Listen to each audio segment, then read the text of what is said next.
Good morning. It's time for another morning Bible study. I'm your host, Logan McCulley, and today we're getting into Revelations 8. Last time we talked about Revelation 7, obviously, which is a little bit dealing with the in-between, the interlude between the 6th seal and the 7th seal. Here in chapter 8, we're going to get into the 8th seal the 7th seal in chapter 8, the 7th seal on the scroll that was given to the Lamb. The scroll being the title deed to the universe, the Lamb being Jesus, right? So this is the title deed, the last seal of the scroll to the title deed of the universe. And that's kind of where we're at. So last time in the interlude, we talked about the seal of Israel, and what the redeemed were going to be from the Israel tribes that we talked about. So that being said, okay, let's close that book, okay? Let's move into the 7th seal. We're going to start in verse 1 of chapter 8. When he opened the 7th seal, again, this is John talking. When he opened the 7th seal, there was silence in heaven for about half an hour. Period. That's it. When he opened the 7th seal, there was silence in heaven for about half an hour. And this is verse 2. And I saw the 7 angels who stand before God, and to them were given 7 trumpets.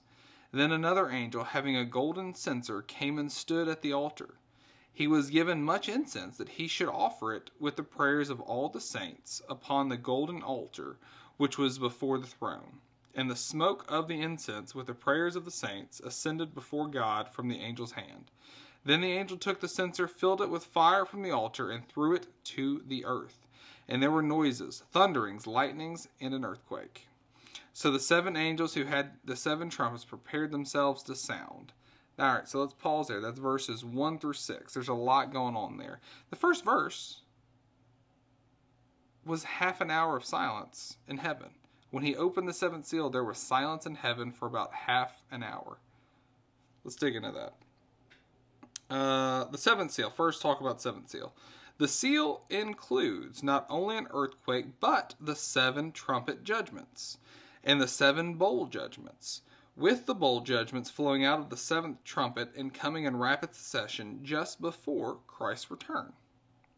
Okay, we're getting there. The silence in heaven, that's what we were going to talk about to begin with. The silence of awe and anticipation at the grim reality of the judgments of God is about to unleash. So that silence is everyone getting ready for what's about to come from God. The first verse is literally just for about half an hour, there was silence in heaven. That's crazy, all right? Because we know what's about to happen. Apparently the 7th seal is that big of a deal. You've got 7 trumpets, 7 censers that are all going to come out of this. Or 7 bowls. 7 bowl judgments, 7 trumpet judgments. The trumpets come first, then the bowls. All right. Let's talk about the 7 trumpets. In Revelation, trumpets primarily announce impending judgment. The trumpets are of a greater intensity than the seals, but not as destructive as the final bowl judgments will be. They occur during the final 3.5 years, but the time of each is indefinite, except the effects of the 5th trumpet, the 5th trumpet judgment, which will last 5 months. The first 4 announce the divine destruction of Earth's ecology, while the final 3 involve demonic devastation of Earth's inhabitants. So the 7 angels were given the 7 trumpets, and that's what we're getting ready for. In verse 3, it said that then another angel, having a golden censer, came and stood at the altar. He was given much incense that he should offer it with the prayers of all the saints upon the golden altar which was before the throne. So the censer that the angel's holding, it was a golden pan suspended on a rope or chain that was used to transport fiery coals from the brazen altar to the altar of incense in order to ignite the incense, symbolizing the prayers of the people. This occurred twice daily at the time of the morning and evening sacrifices. So let's read verse 3 again. Then another angel, having a golden censer, came and stood at the altar. He was given much incense that he should offer it with the prayers of all the saints upon the golden altar which was before the throne. So he was given that to send the incense with the prayers of the saints. Okay? So 4, and the smoke of the incense with the prayers of the saints ascended before God from the angel's hand. Then the angel took the censer, filled it with fire from the altar, and threw it to the earth. And there were noises, thunderings, lightnings, and an earthquake. All right, what do we do with that earthquake? Thunderings and lightnings. C note on 4, 5. So let's pop back real quick. I always like to refresh our memories of what we've learned before. Thunderings and lightnings, not the fury of nature, but the firestorm of righteous fury about to come from an awesome, powerful God upon a sinful world. Not the fury of nature, but it will be different. We will know it's different because it's going to be the firestorm of righteous fury about to come from an awesome, powerful God. That's what we're saying. We're saying thunders and lightnings. Not just of this world, but of God. All right, where are we at now? So then it's going to say, and an earthquake at the very end of that. You have thunderings, lightnings, noises, and like one, earthquake. The earthquake will be surely of equal or greater intensity than the one described in the 6th seal. Now that was the breakdown. Not the Bible didn't say it will surely be. That was the breakdown. I like to make sure that we put a qualifier on the difference between what's like notes from humans and what's divine inspired biblical Bible. It's important because things get muddled up here. We got to keep it straight. In verse 6, the end of what we just read to begin with, was so the 7 angels who had the 7 trumpets prepared themselves to sound. So we've got 7 trumpets. We don't know really what's coming, right? We know that the censer was just thrown down, and so that's when we had the thunderings, the lightnings, and the earthquake.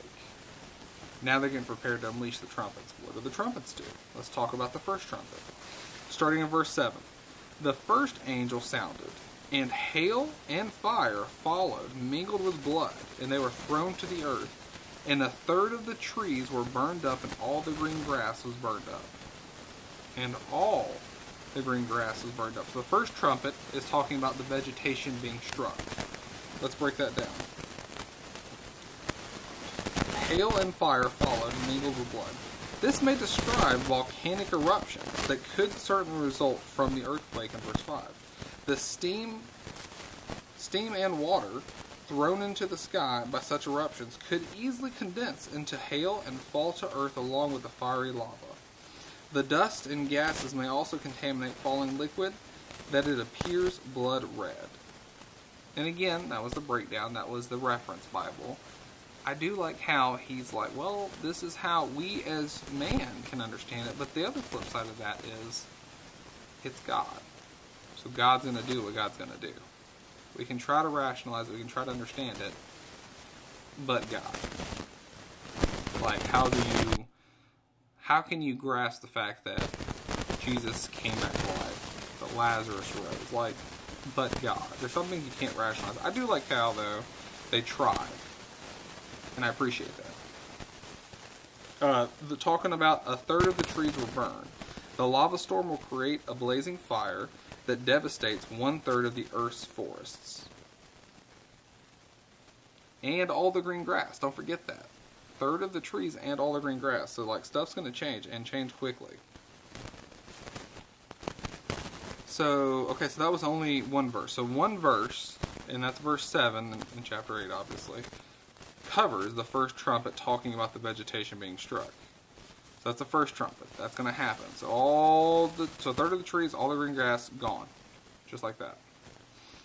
The second trumpet, starting in verse 8. And this one gets 2 verses. Then the second angel sounded, and something like a great mountain, burning with fire, was thrown into the sea. And 1/3 of the sea became blood. And 1/3 of the living creatures in the sea died. And 1/3 of the ships were destroyed. Now, let's break that down. So, the second trumpet, the seas are struck. So the first one, the vegetation is struck. Now the seas are struck. What happened? A great fiery mountain hit the sea and then turned 1/3 of the sea into blood, and 1/3 of living creatures in the sea died. And then 1/3 of the ships were destroyed. Let's break that down. Like a great mountain, probably a huge, again, probably, this is the reference, probably a huge meteor or asteroid surrounded by gases that will ignite as it enters the Earth's atmosphere. Its impact will create a tidal wave, destroying 1/3 of the world's ships. Seas becoming blood. This may refer to an event known as red tides caused by billions of dead microorganisms poisoning the water. In this case, a result of the meteor's collision, or it may be an actual blood, a clear act of eschatological judgment. God's going to do what God's going to do, man. That's a fact. The third trumpet. So first trumpet, vegetation. Second trumpet, sea struck. What we didn't talk about is, like, I just want to remind you that the first thing that happened was the seal was taken off. The seventh seal was taken off. Heaven was silent. And then trumpets were given out. Then another angel was given the censer to burn the incense that went with the prayers of the saints to God, and then he threw the censer to the world. That was the thunders, the lightning. The world shook. Then we hit the vegetation. We took it out. We hit the seas, 1/3 of everything. So 1/3 of the life in the sea is gone. 1/3 of the ship's gone. Third trumpet, the waters were struck. Then the third angel sounded. Let's start in verse 10. And a great star fell from heaven, burning like a torch, and it fell on 1/3 of the rivers and on the springs of water. The name of that star is wormwood. 1/3 of the waters became wormwood, and many men died from the water because it was made bitter. So then all of our fresh water is going to get taken. Or a third of our fresh water. The third angel sounded that trumpet. Alright, so let's break that down. The waters were struck. This great star that fell. Another celestial body, perhaps a comet in this case, since it leaves a fiery trail. It will disintegrate as it nears the earth, scattering over the globe.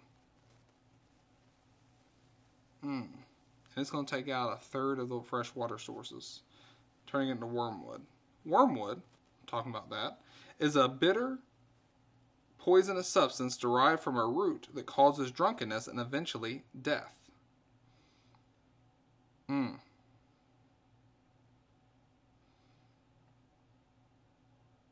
Alright, so vegetation, the seas, the water. That's where we're at. Let's talk about the fourth trumpet. Starting in verse 12. Then the fourth angel sounded, and 1/3 of the sun was struck, 1/3 of the moon, and 1/3 of the stars, so that 1/3 of them were darkened. 1/3 of the day did not shine, and likewise the night. And I looked, and I heard an angel flying through the midst of heaven, saying with a loud voice, Woe, woe, woe, to the inhabitants of the earth, because of the remaining blasts of the trumpet of the 3 angels who are about to sound. Alright, because what did we say at the beginning? The four first trumpets were from God?